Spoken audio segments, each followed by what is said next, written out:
Homeschoolers, it's me Jazz again from Hidden Library Homeschool, and I'm back with another video. In this video I want to show you what we'll be using for this school year for a 2018-2019 school year. I know a lot of people already have had their videos out, some people weeks, some people for even months now, but we just got some of our last curriculum in the mail yesterday, so just in time to start school in, in a couple of hours that we're starting this morning. And we just finished getting a lot of our stuff. Some of the things we are using the same things, and some we're just, kind of using the next level. Some we've completely switched it up.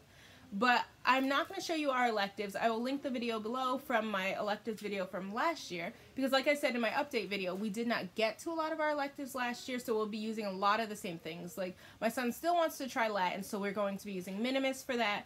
I didn't want something too intensive because it's, it's Latin, and he did want to just kind of see if he liked it, so we'll be using that, and if he likes it, we'll go from there, and I have something in mind already that we'll use if he likes it. We will still be using signing time for signing. For art, we're going to be using Atelier, I'm still not sure how to pronounce that, but I will link it below. We do love the program, I just cannot pronounce it. So yeah, I will link that video below, because we're doing pretty much the same things for electives, and or just moving on to the next one. But for our main subjects, for language arts to start, we will be using, for my oldest, Tony, he is still using All About Homophones. So this has a section for grades 1 through 8. So we've just been doing a couple of the homophones every year, and I want him, for this one, I want him to just kind of be exposed to them and see that there's a difference. But in our other language arts curriculum, it goes more into depth what the differences are and does more practice. But I do want him to at least be aware. So we don't do this as thoroughly and do all the games in this. I think this year I'm just going to have him do half of it one day, half of it another day, and then on a third day kind of give him a mini quiz on it. But not anything too intensive. Excuse me. From the same company, because we do like All About Learning. He used All About Reading in order to learn how to read, and since he's done with that now, we are using All About Spelling. This is level 3, and this is what we used last year. We got about halfway through it. I think we're going to kind of go back to the beginning of this, review this, because he is not the strongest speller, which he definitely gets from me. I love you too, but you got to be a little bit quiet, okay? Okay, yeah, that's better. Sorry, Bruce is in there putting, stickers on paper. I was hoping I'd keep him quiet, but we'll see how that goes. What was I saying about this? Oh, we'll be going over this again and kind of just reviewing the lessons that we've already done to kind of strengthen some of his spelling skills. I don't want him to be moved along, pushed along the way that I was, and didn't really learn a lot of the spelling rules. I'm actually learning a lot of the spelling rules from this that my teachers did not really think were important to break down to our classes when I was learning. But yeah, so I want him to go through this again, and then we will be moving on, if we are able to level 4. And I also have the student pack right here ready with the stickers and everything if we end up being able to get to that this year. For writing, we are doing Writing and Rhetoric from Classical Academic Press. We did book 1 last year, which was Fable, and loved it. I love the way that this is kind of broken down. It's easy to break it down throughout the week. I like that there's so many examples from many different types of writing. And while it is from a religious, company, it does not preach religion. And the way that they put in there are some scriptures and Bible examples in here, but the way they present it is pretty much the same as when they present things from other types of writing.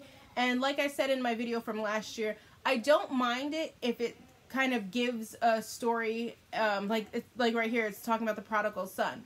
That's kind of just a saying now also that you kind of have to know the story from just within our culture. So I do want him to know those things when people talk about certain things, like, oh, the prodigal son returns, or, pearls to swine. I think I mentioned that last year. So, stuff like that. I do want him to understand what that is from. But it's, it talks about Greek myths. In the later versions, it has examples from speeches from Martin Luther King, from different types of classical literature. It goes over pretty much every type of literature, and biographies and fiction and things like that. So I do like that it takes from everywhere, and it doesn't push religion necessarily. So let's see. But I like that there's, there's enough room for the kids to write. It doesn't feel too intense, and it does have vocabulary in it, because we did drop our vocabulary program, and I like that I can find still vocabulary within all of our other language arts programs. So for grammar, we were going to be using Grammar Galaxy, and I think we will still use this. I know some people have kind of like a Fun Friday type of thing, or, you know, like their tea time where they have a kind of a Fun Friday, or do it a lighter one day, and we don't do that on Friday, we do that on Saturday. So I think we will still be using Grammar Galaxy, and this is Volume 1 Nebula. We probably will be reading maybe like a chapter every week on Saturday. And this also, what I like about it, it is in a story form, and it does have vocabulary in here, and it's supposed to be able to be used with multiple grade levels. And since I have a 4th grader and a 1st grader, what I was hoping to do is have my 4th grader read the story to my 1st grader, and then them go over the mission manual. But they probably won't be doing this, excuse me. They probably won't be doing this, writing too much in here, maybe just orally, in order to keep it fun, and more just to expose my 1st grader to different types of grammar, but not put anything too intense on him. But if we don't use this, we might just use it next year as my then 2nd grader's main grammar, but we'll see how this goes if we have time for it. I don't want to push too much on him because he's still learning how to read, and, you know, hasn't really gotten that down yet, so we'll see how that goes. So instead, for our main grammar, we will be using Super Grammar, and we are going to be pairing that with Harcourt Family Learning's Language Arts. We used level 3 last year. This is level 4, and what I liked about this is I like the worksheets here and the kind of mini lessons, but it is very mini, very minimal. There's not a whole lot of instruction. So what I was hoping to do was pair that with the section in here, and this is kind of in comic book form. So I was hoping to, if we're talking about something, let's see, of course I'm not going to be able to find the same thing right there, but say we're talking about, here's a helping verb, going over this section here and reading through the comic and the examples here, and then doing the worksheet in here. So he has a little bit more of you know, background before he gets down to the work, and hopefully remembers the concepts a lot more. This book goes over grammar, punctuation, vocabulary, writing, and also research. But in order to kind of fill in a little bit more of our writing, because while we're using writing and rhetoric, it has in the first narrative, I think, 10 lessons, and then in the second one it has 11. So that's not enough to cover our whole year. So what we'll be using also for writing is Harcourt Family Learning Level 4 or Grade 4 Writing Skills. And this one goes over personal narratives, descriptive writing, fables, how-to writing, comparative writing, and short reports. So I don't think we'll be doing this book cover to cover, but I do want him to get some more of this, I guess, I don't know what you call it, maybe more modern academic writing, because that's a little bit more classical, the way that they show the writing in, of course, from Classical Academic Press. So that was a little more classical of an approach, and this is a little bit more modern of how they do it. So I kind of want him to have a mix of different types of writing and approaches to it.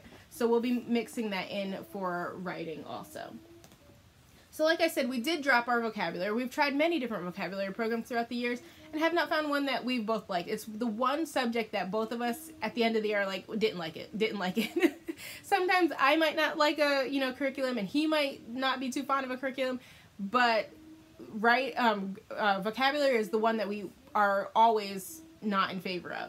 So instead, like I showed, there's vocabulary within all of our kind of other language arts programs.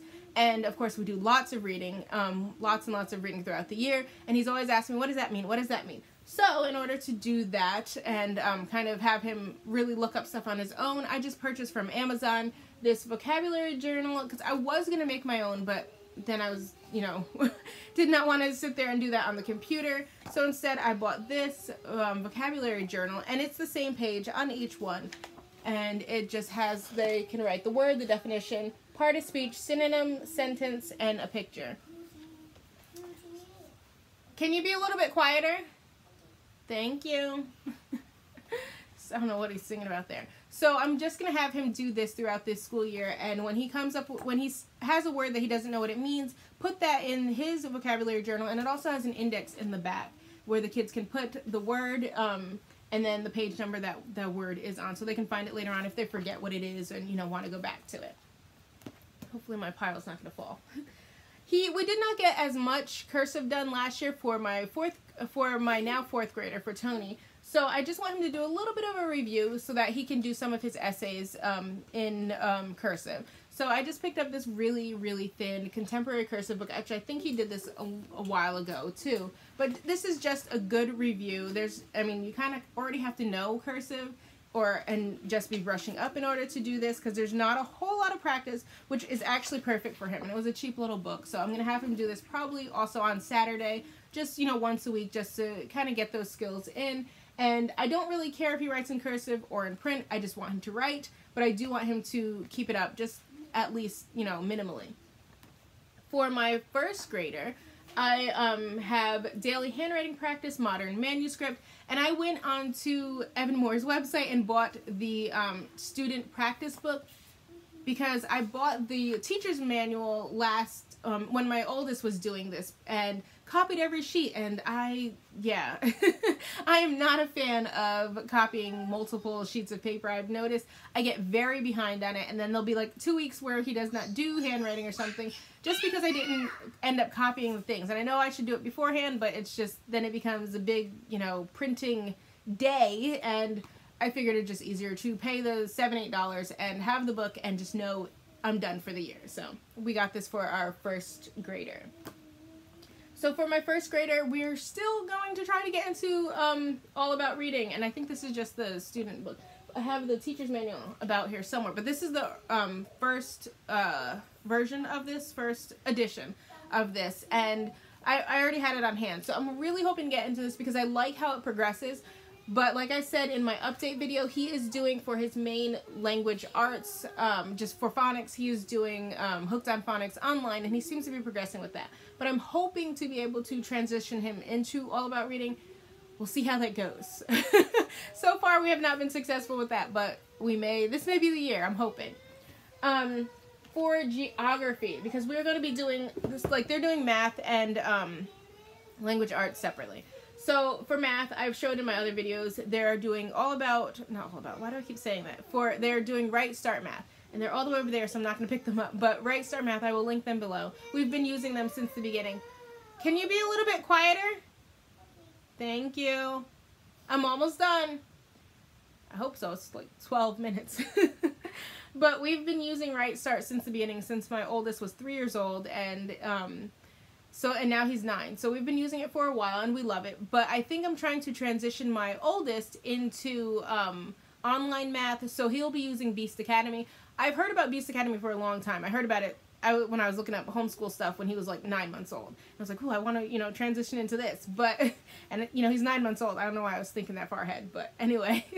But now they have it online, so I thought that would be good, because then it's something that will probably be his main math, and something that he can do online, and it will do the grading itself and a lot of the teaching. He can, you know, look through it, and he's pretty good at math. He has already a very good grasp of math concepts just from doing Right Start Math.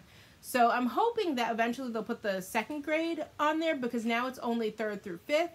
But he'll be starting that later on today. And we did CTC last year, and the reason we switched from CTC to Beast Academy is because while I like CTC math, there were a lot of times when you were supposed to move things around on the screen or whatnot, and it seemed like just an older platform, so you couldn't, if say, you know, they're like, move the bug this way or that way on one of, you know, the mazes or something, you couldn't, you know, transition, like move him properly. You kind of just had to do this type of thing. So he would forget, you know, if it says go up, but you couldn't switch like his head the right way, then he would forget which way it was supposed to go and kind of get the problem wrong just because you couldn't manipulate the, you know, the things on there as well as you would want to. So that's pretty much the only reason we're actually switching over, is just because the Beast Academy is a little bit more, it's newer. So I'm hoping that he'll be able to, you know, manipulate things a lot more on the website. Anyway, for geography, we did last year Understanding Geography 3, so we'll be using 4 this year. And this I got for when we'll be traveling. I wanted something a lot thinner because we'll hopefully be traveling within the middle of the school year. And I still need to bring some school stuff on there. I need you to be a little bit quieter. I can't think. You're hurting my brain.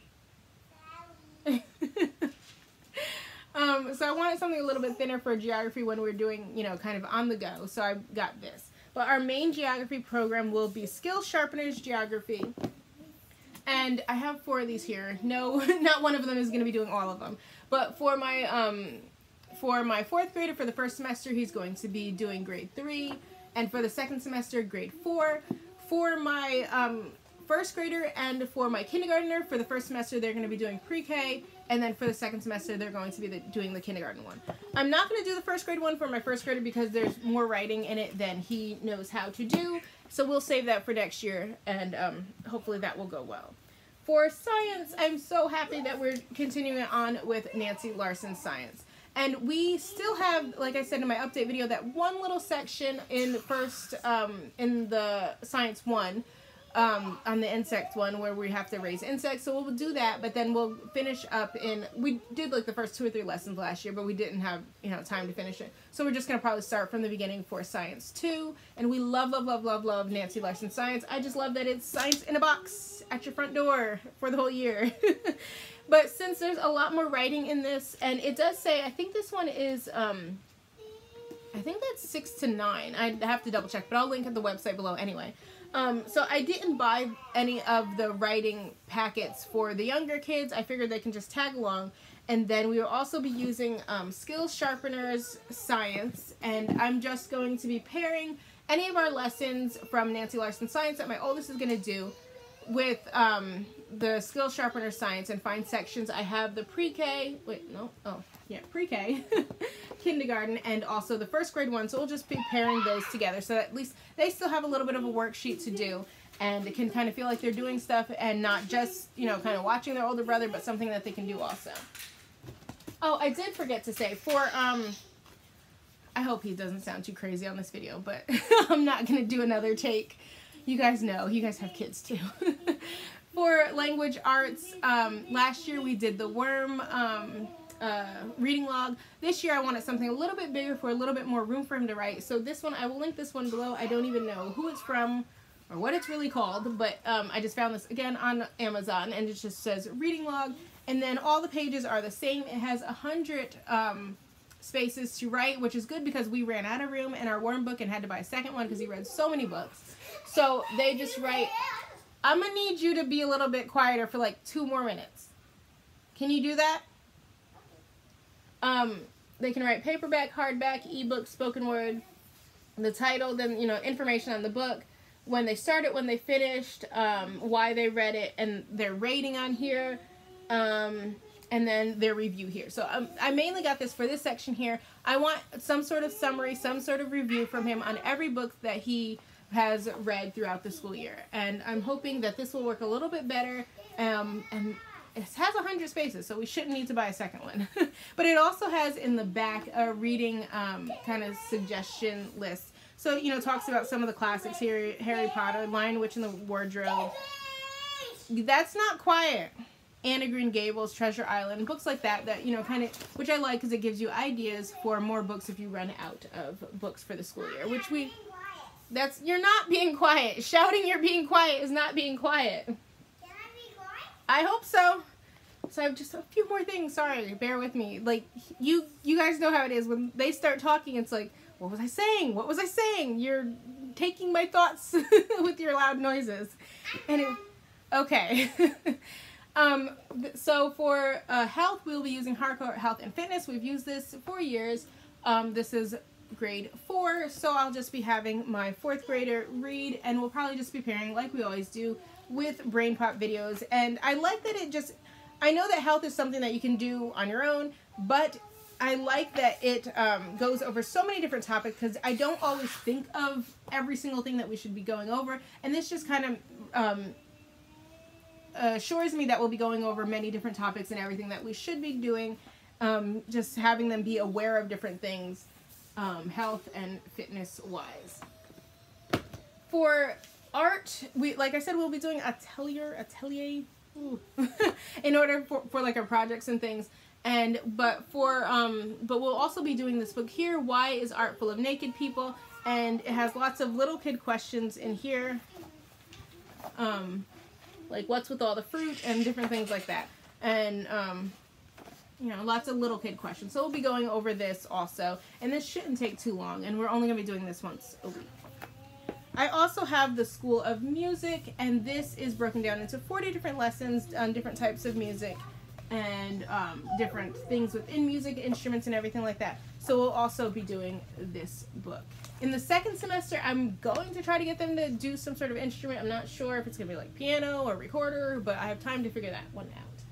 And lastly, for history, sorry, I don't have organized all of the books that I want to show you for what we'll be doing, like our historical fiction and things like that. But for, what is that? Sorry, no, there's a mark on my book. For our spine, I did not buy anything new for our spine. We're just going to be using these books here. A Child Through Time, American History, A Child's Encyclopedia. I can't read that backwards on the screen. A History of Just About Everything, the Kingfisher World Atlas, and then a children's history of art. And I also have actually under there the everything. Oh, I'm not going to get it. Everything You Need to Know, American History, and also the World History books. I'm kind of just pulling from and getting ideas from and then working from there on different topics.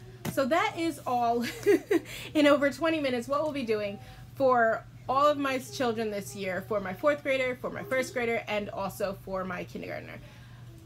My main goal for my 4th grader, I think he's kind of on the path to, he's doing what he has to do. So I just want him to become a stronger writer this year.